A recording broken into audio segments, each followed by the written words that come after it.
Hello and welcome to this lecture, and in this lecture we are going to learn how to make this action bar items as functional.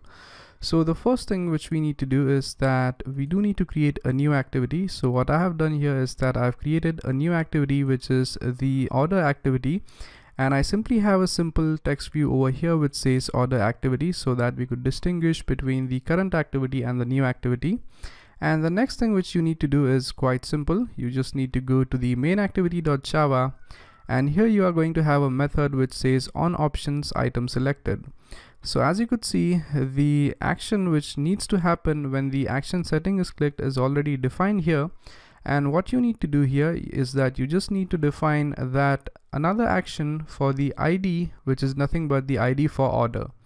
So what we essentially want to do is that when the user clicks on this icon, he should be redirected to the order activity. So what we do here is that we specify another condition here. So we type if ID, if the ID is equal to r dot ID dot order, that means we want to start a new activity. So in order to start a new activity, we create an intent first. So intent equals new intent, and it's going to have reference to main activity dot this comma the new activity is order, so order dot class, and then finally start activity intent.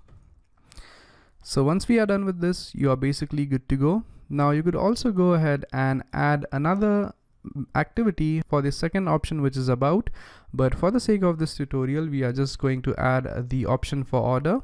So once this thing is done, we could save the code and run this application and see how this works. So as you could see, the application is up and running, and when I click this option right here, as you could see, we are redirected to a new activity which is order activity.